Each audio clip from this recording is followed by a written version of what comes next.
Thank you for tuning in to the Hope.Strength.Courage podcast, love and support for parents whose kids are fighting for their lives. A weekly podcast created to support parents and caregivers of children diagnosed with cancer, where you will find resources collected to help you face each day with hope, strength, and courage. From interviews with the top experts in their fields, doctors, psychologists, chaplains, and inspiring frontline workers in pediatric oncology as they share their best advice, as well as day-to-day advice collected from other cancer moms and leaders in personal growth and development. From individuals who understand how hard it can be, I hope you will feel better prepared to cope with the day-to-day challenges of caring for your child. Hi, I am Laura Lane, and I am your host. My own daughter Celeste was diagnosed with cancer at the age of 12. In 2015, I wrote about our experiences in the book, Two Mothers, One Prayer, Facing Your Child's Cancer with Hope, Strength, and Courage. Since that time, I have dedicated thousands of hours to share with other parents and caregivers the resources, tools, tips, and skills and strategies I learned that helped our family stay happier, healthier, and more hopeful. My goal is to share with you my interviews with experts to support you as you care for a child with cancer. Today's episode features my interview with highly sought-after business consultant, speaker, and coach, Kevin Hall. Kevin is one of my mentors, and he generously wrote the foreword to my book, Two Mothers, One Prayer, Facing Your Child's Cancer with Hope, Strength, and Courage. In this episode, Kevin shares with us words that strengthen us as we support our families. I hope you will enjoy Kevin's stories and wisdom in this interview as much as I did. I am pleased to formally introduce you to Kevin Hall. Kevin is a highly sought-after business consultant, speaker, coach, and author on the subjects of sales, goal achievement, and living a life of purpose and intention. His international best-selling book, Aspire, Discovering Your Purpose Through the Power of Words, is the highest-rated personal development book in the history of Amazon and Barnes & Noble. He has been recognized for his groundbreaking approach to uncovering the hidden and often secret meanings of words. Kevin is also credited with wordsmithing and trademarking the original slogan for the 2002 Olympic Winter Games, Ignite the Fire Within. He has been featured in Forbes magazine, Worth magazine, Nations, Restaurant News, Restaurant Business, and on the Food Network. Kevin and his wife Sherry are proud parents of 6 children. He enjoys cycling, running, fly fishing, cooking, and reading. Thanks, Laura. So tell us what led you on the path to becoming a wordsmith. You know, I took a test. I went to the Johnson O'Connor Research Foundation. They did a test. They have 8 testing centers across the United States, and they told me after a day and a half of testing that I wasn't an engineer, that I shouldn't build tall buildings or expansive bridges. They would collapse.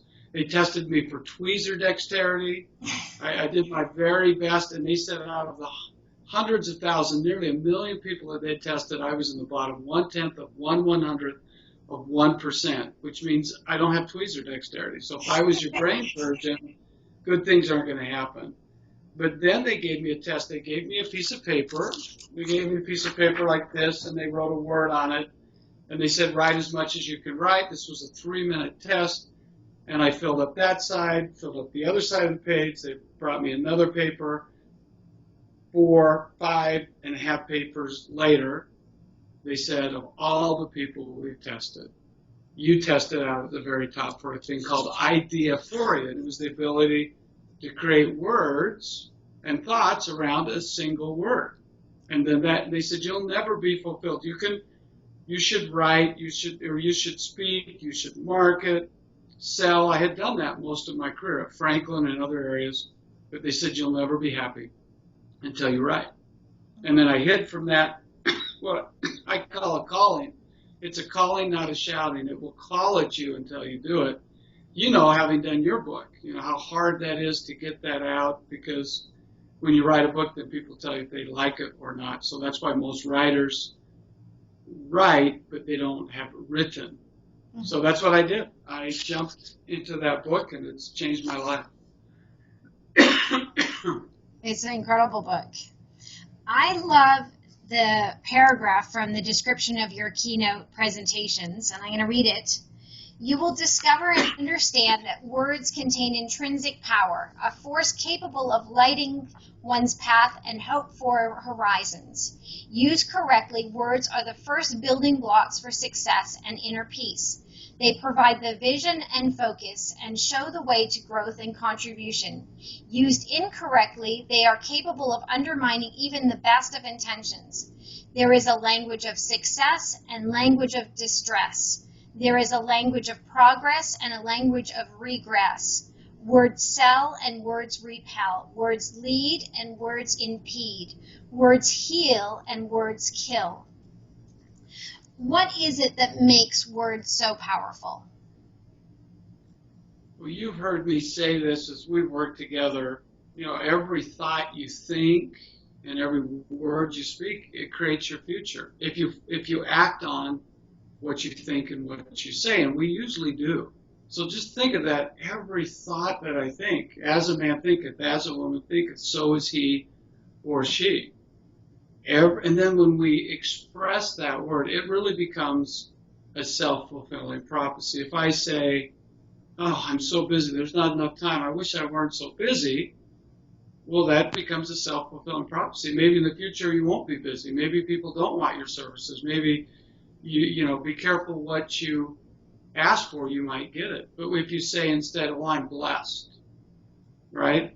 Barb Dopp taught me that. If we say I'm blessed instead of I'm busy, it takes a totally different shift. If we say I'm coming from a place of abundance versus a place of scarcity, I want to focus on love and not on fear. Well, it's a total shift of what happens in our life when we focus on those things that we really want, not on what we don't want. Yeah. Well, I know that you know from experience how to live that. One of the reasons I asked you to write the foreword for my book is because your own daughter was diagnosed with a benign brain tumor in 2011, which is the same year that Celeste was diagnosed. Mm-hmm. What was that like for you and your wife? And how did you cope with that devastating news at that time? And what did you do to remain positive and help your daughter and your family remain positive? Well, that, you know, when I think of your daughter and then I think of our daughter, and it's such an individual situation, but it was like you had the wind knocked literally out of your cells. We were coming from Deer Valley to watch our two granddaughters in their final soccer game. It was picture day for that year. We're coming down, and then we get a call that our daughters had a brain seizure, and she was just getting ready to turn on the key to drive her kids and a couple of our kids to this game. Luckily, she hadn't started the car, and later that night, the doctor comes in and she says, Summer, that's our oldest daughter's name, you have two brain tumors, and they're in the center of your speech center. They didn't know they were benign then, but it was going to be difficult to get them out because she might never be able to formulate a thought or utter a word again if they caused any damage there. And so when the doctor said that, one was the size of a grape, one was the size of a large pea, there was real cause for concern. Her husband was out of town.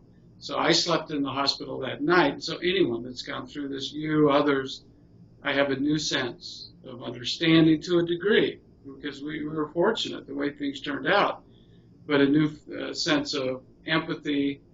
And then I went into dad mode and protector mode. And once we were able to schedule the surgery, we got the best care that you could ever get at the Huntsman Cancer Institute. They're amazing what they do there.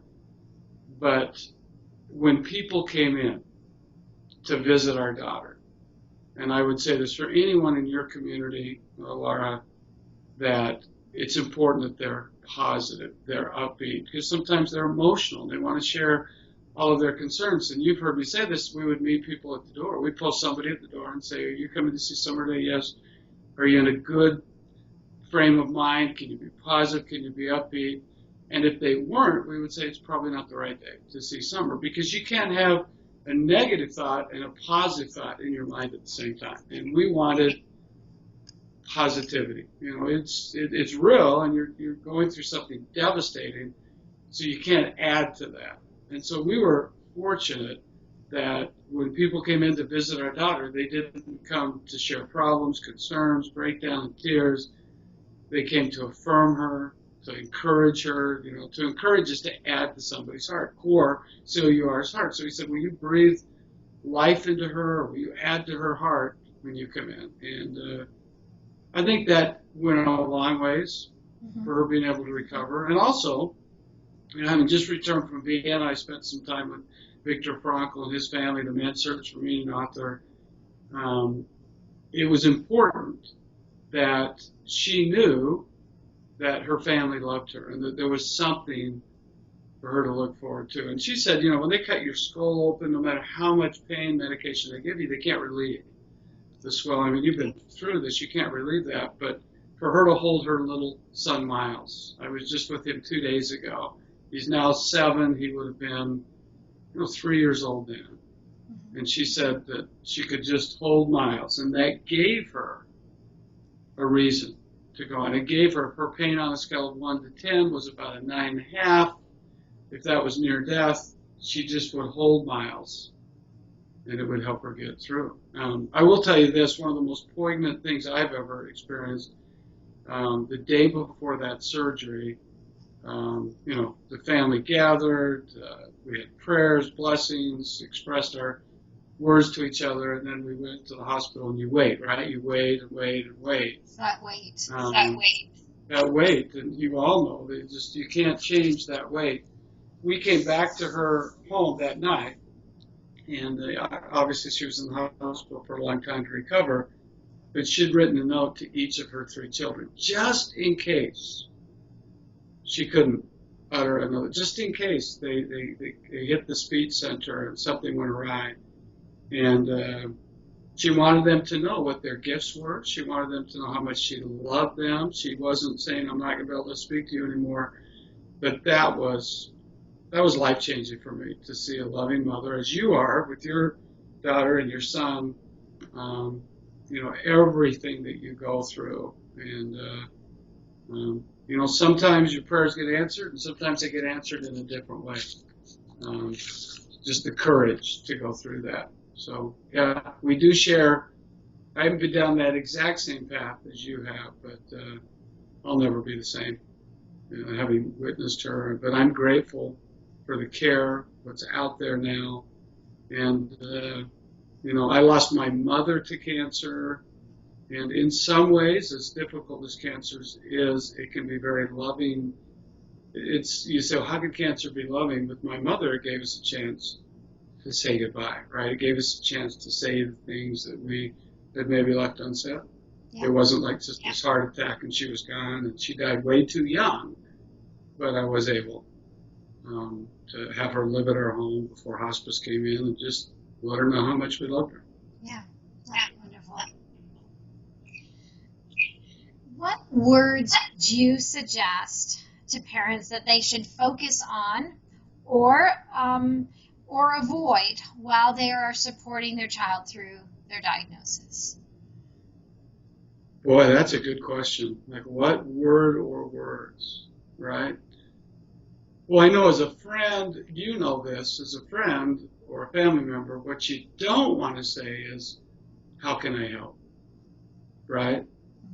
How can I help? Because you're in the middle of everything. You just help. You just show up and you do.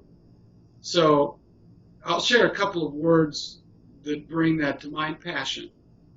Those with passion do, those without passion try. Passion comes from Christianity. It came from the 12th century. It means I'm willing. People say, well, passion's love. Yeah, that's part of it. But passion means I'm willing to suffer for what I love. If I were to go back to Vienna in April, in Europe, anywhere, they have a reenactment of one who suffered for what he loved. They call it passion play. So whether it's Christianity, Judaism, Victor Frankl said, what is to give light must endure burning. If you're going to give off light, there's going to be a little bit of burning. So I would understand passion. Passion says, okay, yeah, we're going to suffer for what we love here. We love this child. We love what we're going through. It doesn't help to say, why me, right? It doesn't help to say, well, how could this happen?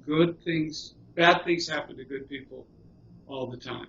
And so you need to come back and say, what matters most? Let me have passion. Sapere videre, knowing how to see. That was Da Vinci's term. Sapere, S-A-P-E-R-E, videre. Sapere, knowing. Videre, see. I know how to see. He could see things 300, 400, 500 years ahead of time. Mm-hmm. And in studying Victor Frankl's life, I'm working on a legacy project about his life. He felt that those that survived the death camps, he was prisoner 119, 105, 104, excuse me, and he was in 4 different death camps. And he was very lucky to come out of a death camp. Only 1 in 26 ever survived.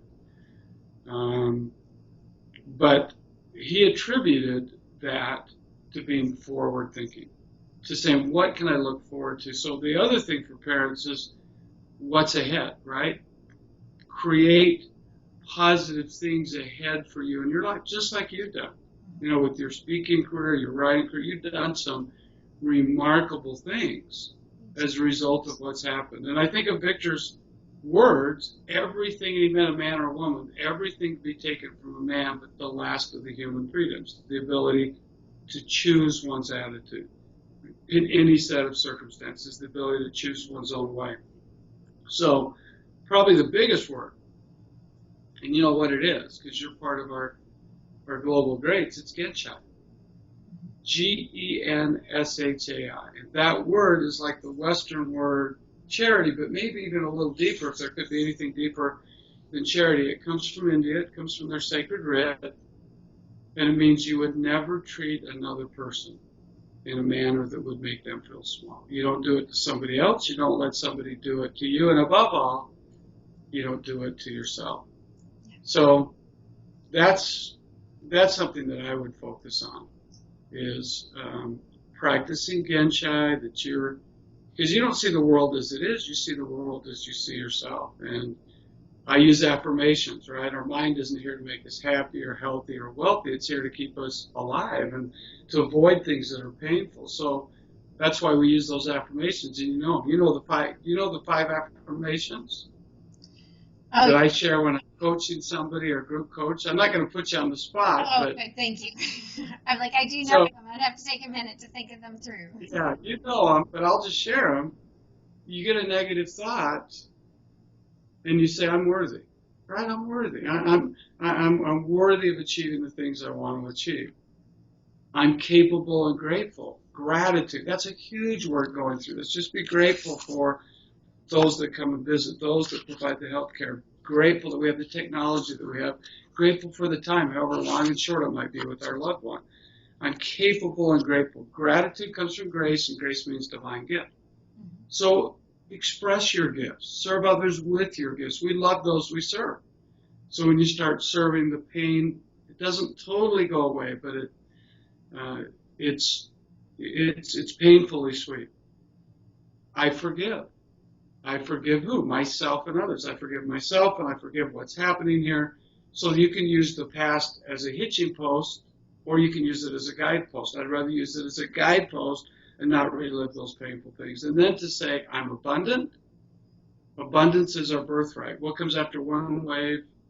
Laura, what comes after one wave when you're sitting at the ocean? Another one, and another one. And another one, and another one. Attesting to the fact nature gives all and loses nothing. And then my favorite is I trust myself. I'm trusting. I trust that whatever mutually beneficial goal that I go after, that I'm capable of achieving it. And if I don't do it, somebody's going to, so why not me? So I use those and other affirmations. If I get, people say, do you ever get a negative thought? Of course I do. We all do. Nobody's immune from that.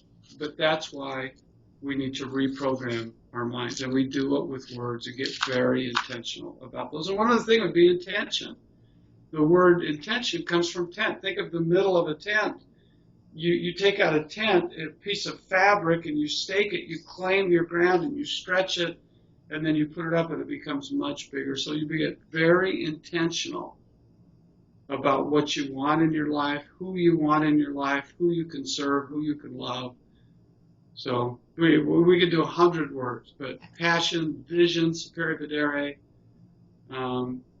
Victor said, when I'm going through a lot of pain, which he obviously knew a lot about, being at Dachau, Auschwitz, at Terezin, but be forward thinking, what work is out there? Who can I serve? Who can I love?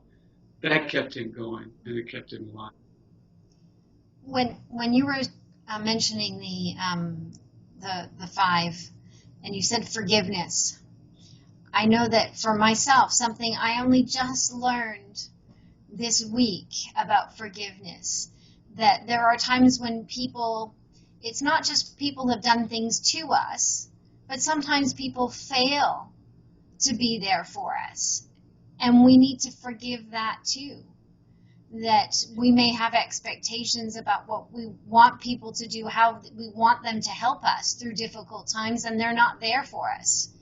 And that was really important for me to learn, that no, I needed to forgive those people who didn't step up like I wanted them to, because people will. Sometimes they don't know how. That forgiveness, I think that was an extra part of forgiveness that I had forgotten about. Ooh, thanks for sharing that, because forgiveness is a gift that you give to yourself. Yeah. So if you're to hold on to a grudge or hold on to an expectation that was unmet, the only person that's going to suffer from that is yourself. It's us. It'd be ourselves. So when we let that go, remember at our Genshai event, when we sang around the fire, we put out something we wrote down that we've been holding on to let it go, and then we just sang, that prose song, right? I'm sure you're going to be interviewing Nathan Ogden, and he'll share some of his thoughts about being unfrozen. But yeah, we do need to let it go. And it's a gift that you give to yourself. It doesn't mean that the behavior or what happened was right. It doesn't make that right. It's just that you choose not to hold on to it. Again, it's using your past as a guidepost versus a hitching post. Because you can hitch up to it. And we want to be right. And we want to show, well, I'll forgive, but I won't forget. Well, then I didn't forget. Hey, I'll never forget what you did. You let me down. You didn't. And to take the other side of that, Laura, I will say sometimes, and it's not mine. It's been out there from several different sources, but what other people think of you is none of your business, right? What people think of you, we can't control what other people think of us. So maybe that person can't quite control what you were thinking about them or what the expectation was. And to let that go is so, so freeing.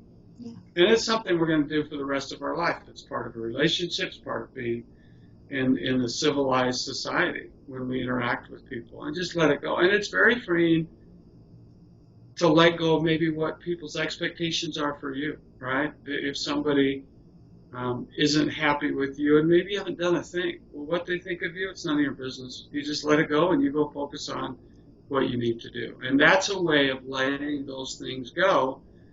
Like Mandino wrote, that we sometimes create prisons around ourselves. We build them up stone by stone, block by block. And one of the best ways and the worst ways to do that is to hold on to things. They hurt our heart, they pain our heart, they take us off path. You can't walk your path. Again, if you're focusing on something negative when you could be focusing on something positive. It's one or the other. Yeah. So good for you. Thank you. For letting that go. And that can be very painful and hurtful when people let us down and they're not there. But to let that go is going to serve you much better. So, and you are a very forgiving, very kind person. That's why I'm honored to be on this call, because you're making a difference in people's lives, Laura. And I just congratulate you. And I'm honored to know you and to see you serve people. I was honored to write the foreword to your book and just see all the great things that you're doing. You can choose, as Victor taught, your attitude. And you've done that. And we don't always do that, but you've made conscious, intentional choices. And here you are, making a difference to people in a community that really need that. Well, thank you so much, Kevin. And I appreciate all the things that you've taught me.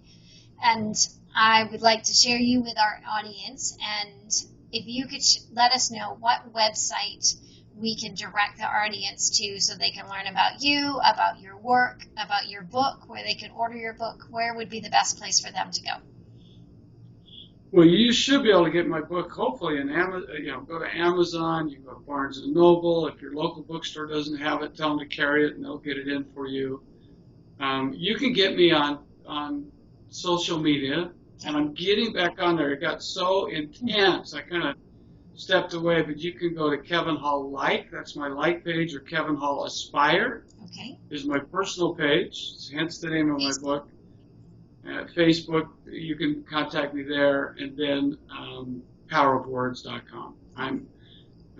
If you want to reach out to me, go to powerofwords.com. You can go in there. You can email me, kevin@powerofwords.com. And if there's anything that I could do to serve any of you, it would be my great pleasure. And I want to finish just one thought, if I can. Perfect. Because you really remind me of this. I was just with a friend Sunday.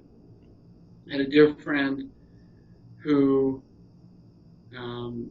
was coming to go mountain biking, and we were visiting a granddaughter, and he crashed on his mountain bike. I would have been with him on that bike ride, and he's now quadriplegic and very serious, a little more serious, if there could be anything more serious than what Nathan Ogden or Chad Hymas have. He's on a respirator, and he broke his second vertebrae. They call it the Christopher Reeves injury, and you know what happened to Superman. He wasn't Superman after he fell off of that horse and landed just wrong.